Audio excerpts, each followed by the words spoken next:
Hi, my name is Toby, also known as Topworld, and today I'm updating my Meet the Artist image, my Meet the Artist drawing.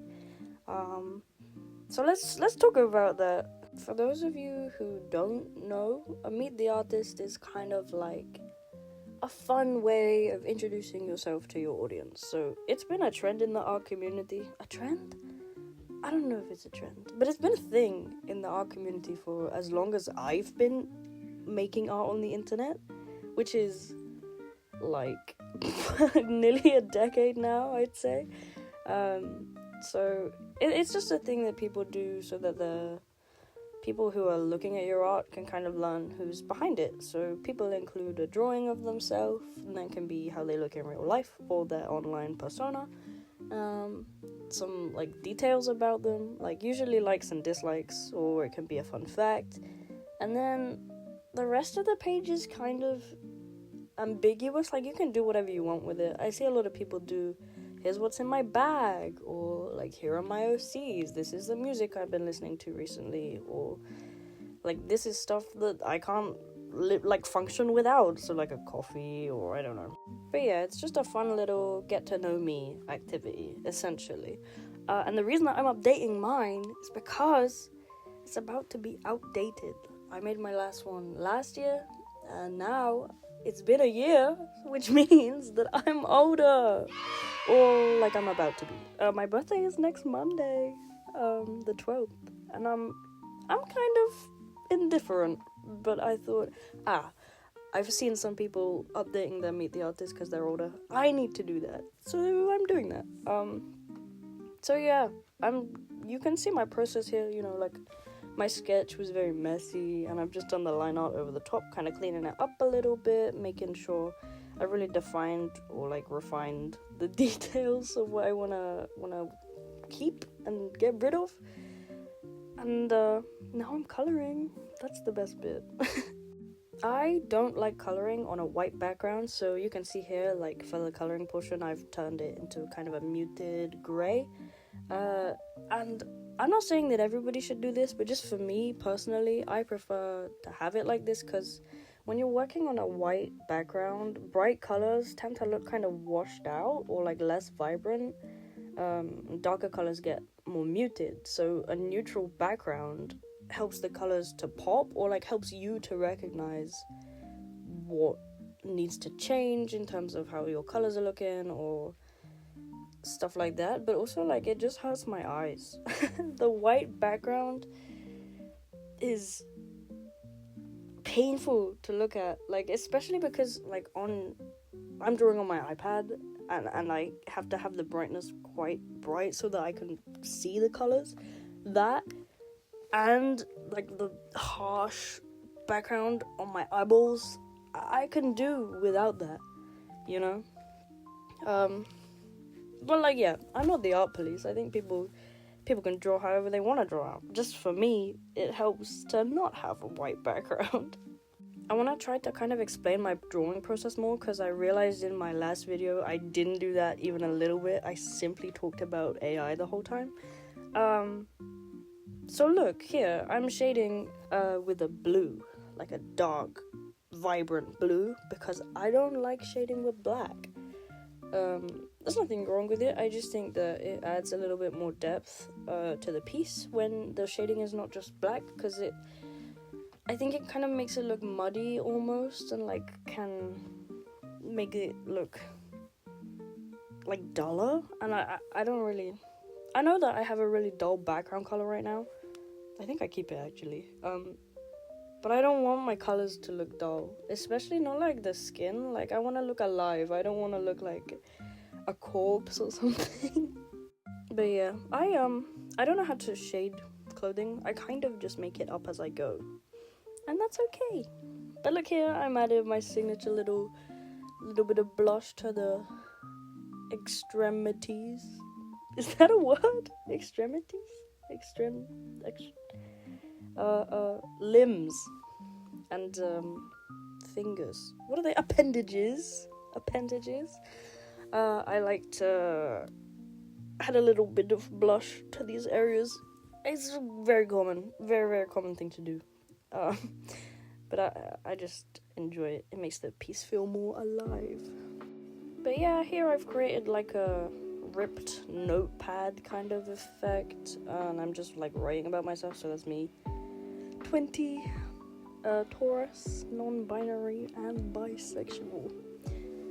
Well, I like to say I'm bisexual because it's easier than trying to explain what I actually am, and you know what? That's okay with me. I feel like I'm not the only person who does that. It's a good umbrella term. Because I do like everybody.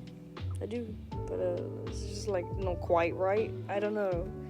I'm just queer. I don't really like labels that much, but the flag is nice. But yeah, like I said before, people could just kind of put like their likes and dislikes, so here I'm putting my likes and dislikes, and this took me so long to figure out what I like. Like, I don't know, I had to ask my girlfriend. I was like, what do I like? What kind of person am I? And it annoyed me. I had to take a break. So here's me adding more detailing to the drawing of myself. I'm including my scars in this drawing, which I think is important. And I think there's a difference in art between people who include self-harm scars as like, oh, one glass of attention, please. And people who are just like, yeah, I did that, you know, like, yeah, it's part of me. I don't really see a reason to cut it out. YouTube might see a reason to take this video down though, but I doubt it. I'm not really encouraging self-harm. I'm just acknowledging it, that it exists, and it happened to me. So I don't think there's anything wrong with that. But yeah. Now, one of my favorite parts about drawing myself when I'm drawing myself in a tank top or shorts is I get to draw my tattoos. Yay! I love like little things about this that I have on my actual real life body that other people don't have. Like, nobody else is gonna have the same tattoos as me. That's so exciting. That's so fun. And like treating it like character design almost is like, yeah, I'm customized, one of a kind. That's my leg hair. I don't really know which direction I want to take this YouTube channel in yet. Like, if I have more time, which I don't, but if I had more time, I'd love to like make specific videos about like how to draw XYZ. I don't know if that's true, but I'd like to make more draw with me content. Except every time that I have the inspiration to draw, I'm not like willing to set up a camera. I just want to do it. So it's difficult, which is why I love Procreate for having a time-lapse feature, because now you can see what I was doing without having to like set up a camera and record it like I would in my sketchbook. Like, you can still see my process here, but I don't have to really do anything except draw. Anyway, so I had all this empty space at the bottom because I'd put my info about myself, and I was like, what do I put here? My OCs. Oh, I love them so much. So the original 4 that we've got here are from left to right. Phosphor, the one in the jester hat. Chloro, the one with the ears. Eden, the one with the antenna. And Puzzle, who is the one at the bottom. That's not even true. The one on the right, the furry. That's my persona, everyone. I drew them in my first YouTube video. Yay. And here I've taken the color palette from Eden's reference sheet to just kind of color her face in. I'll do the same with Fuss and Puzzle as well. I forgot their name.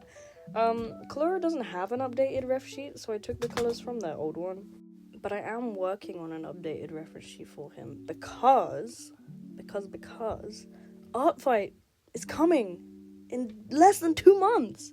Less than 2 months away. Art Fight, less than 2 months away.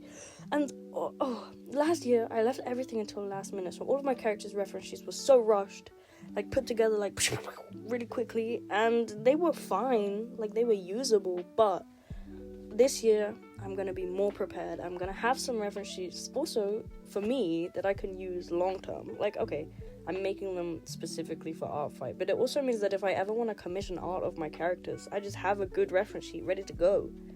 I can just use that instead of having to refer to like random old art of them. So when I've done some more reference sheets for my characters, I will be making a video talking about Artfight, what Artfight is, and everything that I think is relevant to do with it. Maybe talk about my OCs a little bit as well, because I love them so much. I love them dearly. They are my little babies. Oh. But yeah, so that's something to look forward to. I'm also just looking forward to Artfight this year. Like, last year I saw people posting about it, and I'd known about it because I've been online in the art community for a long time. But it's never something that I've thought, oh yeah, I want to do that. Last year I did, and I burnt myself out. So coming into it more prepared this year is gonna be a lot nicer for me, I think, because I'm not gonna be worried. I'm not gonna be stressing. I'm gonna be taking it easy and taking it chill and not pushing myself to draw more than I can draw. Yeah. So this character that I'm drawing now, I had problems with her because she's new. I haven't really fully fleshed out her design yet. I didn't really know what her hair was, but she's like a cottagecore alien girly, and so I settled on like some loose kind of curls, maybe waves. I don't really know how to describe that hair texture, and some bangs, cause she's a T-girl. T-girls got bangs, and that's okay. And the other guy that I'm drawing right now, his name is Mori. That is a picture of him. I adopted this character from somebody who I don't remember the name of, but I will put it on screen. Yeah, I think he's really cute. He's a little baby. All of them, I like them a lot, the little babies. Oh, here you can see the Blossom concept art where she's bald. She has no hair. That girl is bald. Ugh. So yeah, now I'm labeling them. These are my OCs. And yeah, that was me updating my Meet the Artist. Am I excited to turn 20? Maybe. I feel like nothing will change. But yeah, thank you for watching. Please subscribe.